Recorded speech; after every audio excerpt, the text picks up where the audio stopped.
Donc bonjour à tous, aujourd'hui nous allons voir les perturbateurs endocriniens et où se cachent-ils dans notre quotidien.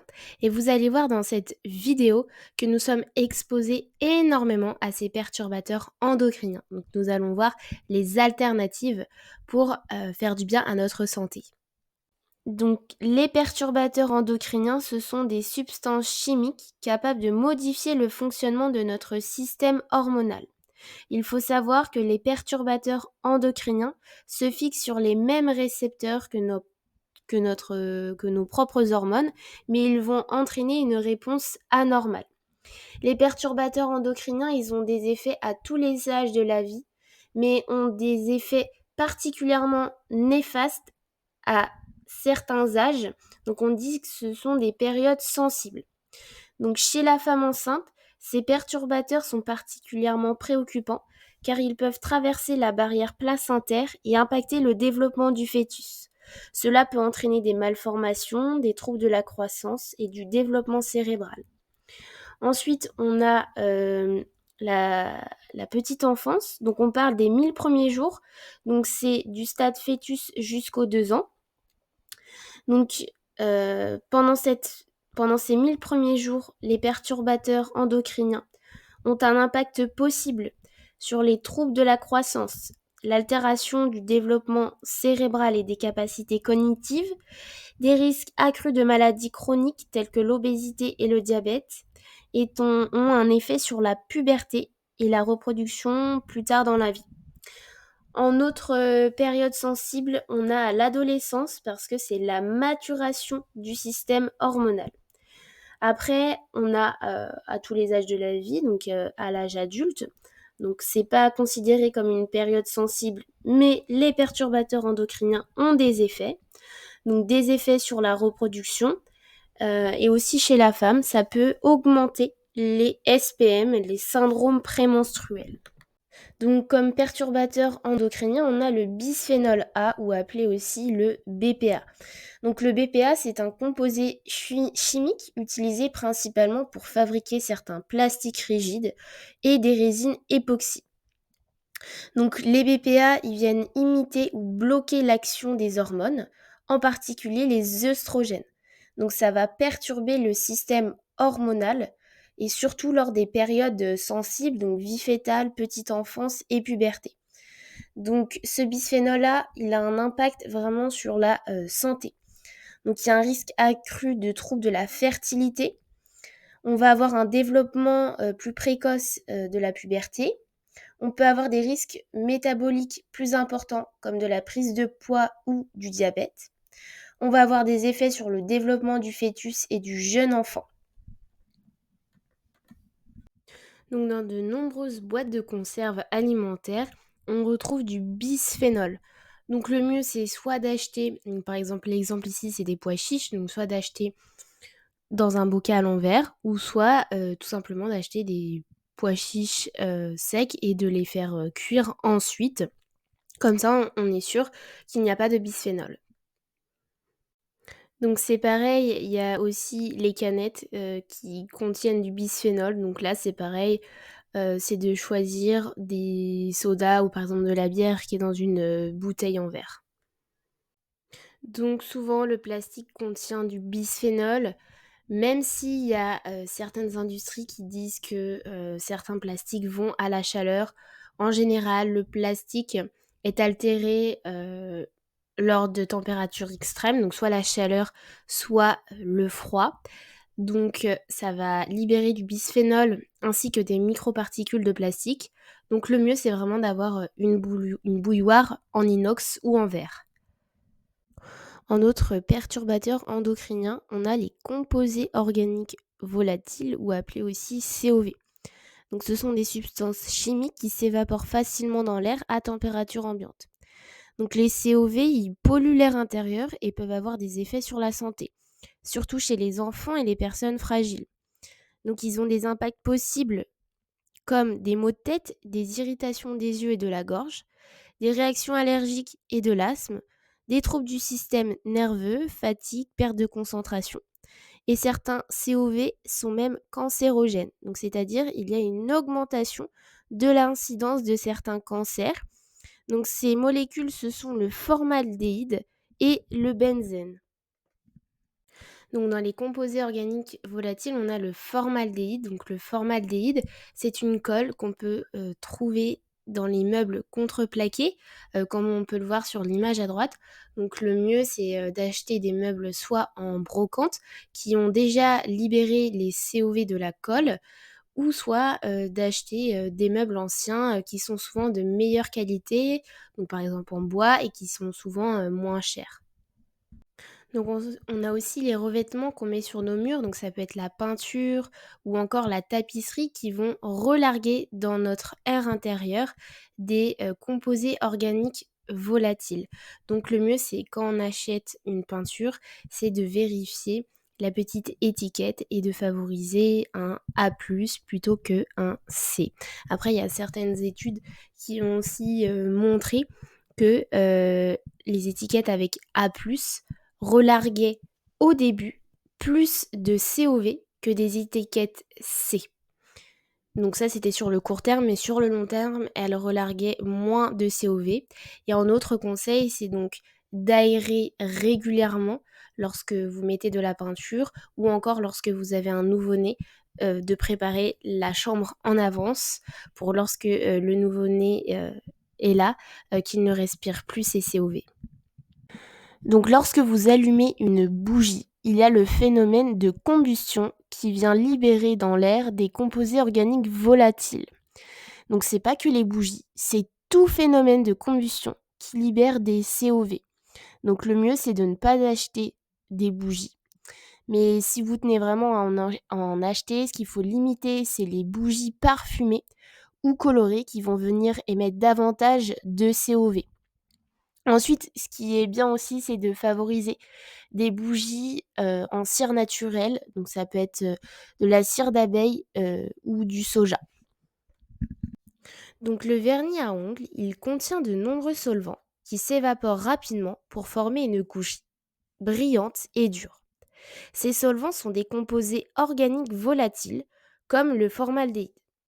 Lors de l'application et du séchage, ces COV sont libérés dans l'air et peuvent provoquer des maux de tête, des irritations des yeux et des voies respiratoires. À long terme, il pourrait y avoir d'autres effets bien plus graves. Donc moi, je pense surtout aux prothésistes ongulaires qui sont exposés toute la journée à ces COV. Donc dans les instituts, il faut vraiment veiller à avoir une bonne aération et entre autres une très bonne VMC. Porter si possible des masques et des gants. Et moi, si j'avais un conseil personnel, c'est dans les cosmétiques de ne plus acheter des vernis à ongles parce qu'il n'y a pas vraiment d'alternative parce que en fait, ces COV, c'est ce qui vient donner la qualité du vernis à ongles. Donc il y a très peu de vernis à ongles qui n'ont pas d'impact sur la santé.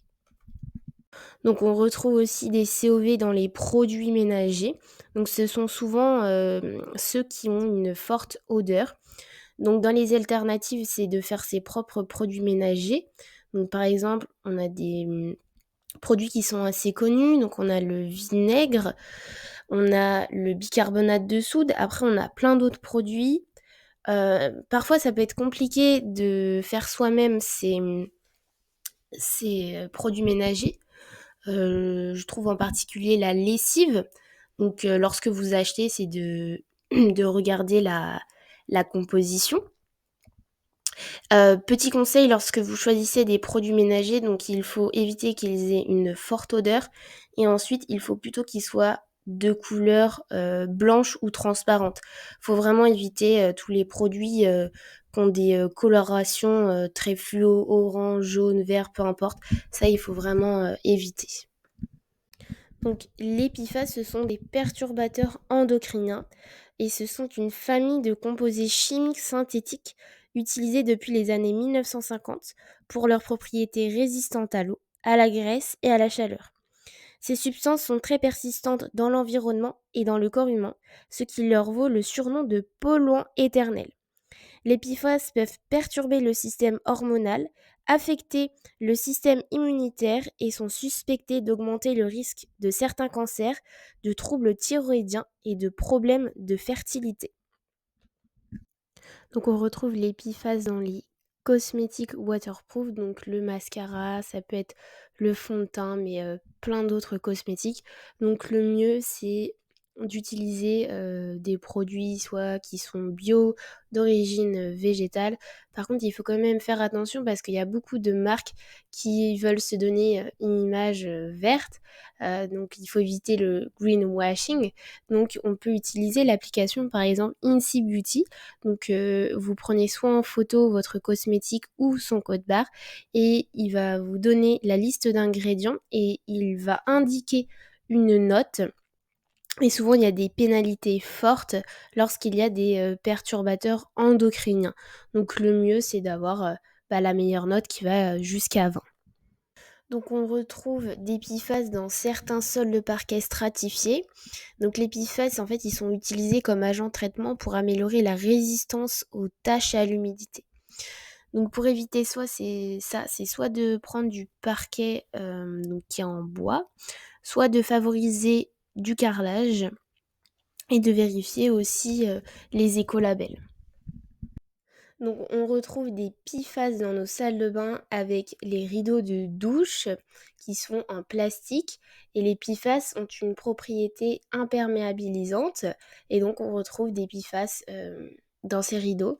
Donc le mieux c'est de favoriser par exemple des portes de douche en verre ou une autre matière.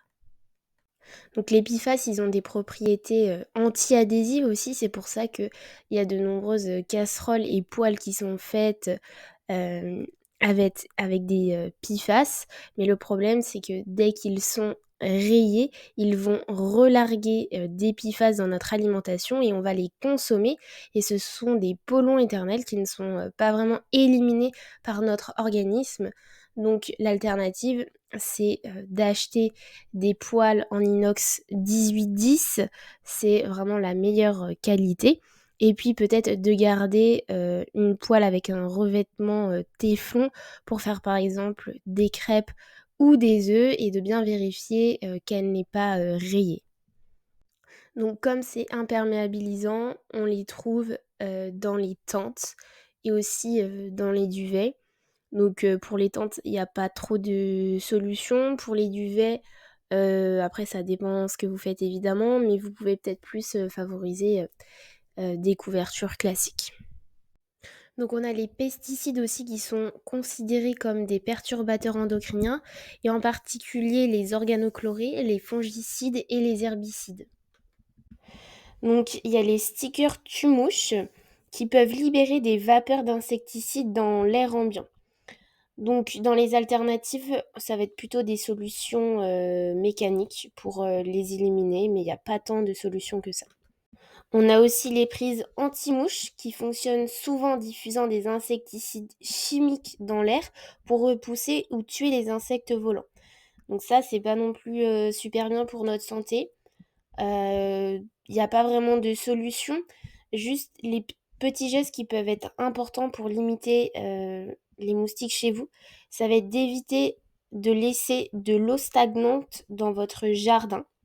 Surtout, il faut penser aux coupelles qu'on met sous les plantes.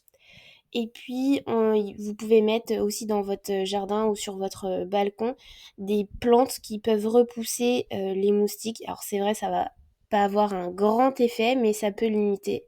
Donc on a par exemple la mélisse, on peut avoir la lavande, le romarin et plein d'autres plantes. Donc pour limiter son exposition aux pesticides, ça va être souvent de consommer des fruits et légumes bio. Mais il faut avouer quand même que c'est un budget assez conséquent. Donc l'alternative, ça va être de sélectionner en conventionnel des fruits et légumes qui ne contiennent pas beaucoup de pesticides et de prendre en bio ou alors de limiter la consommation des fruits et légumes qui contiennent beaucoup de pesticides. Donc justement, on a une ONG américaine qui s'appelle Environmental Working Group qui a créé des listes pour savoir lesquels fruits et légumes contenaient le plus de pesticides et ceux qui en contenaient moins. Donc cette ONG, elle aide et elle informe les consommateurs sur la quantité de résidus de pesticides présents dans les fruits et légumes. Donc elle a créé 2 listes. Elle a créé la Dirty Dozen, donc c'est une liste de fruits et légumes qui contiennent en moyenne le plus de résidus de pesticides même après lavage et épluchage, et la Clean 15 qui est une liste qui regroupe fruits et légumes qui sont les moins contaminés par les pesticides. Donc pour limiter son exposition aux pesticides, ça peut être d'acquérir chez soi une filtration de son eau, parce que effectivement il y a de plus en plus de scandales comme quoi on retrouve des pesticides dans l'eau. Parce qu'il faut savoir qu'en France et partout dans le monde, on a nos nappes phréatiques qui sont polluées aux pesticides. Donc c'est vraiment un coût.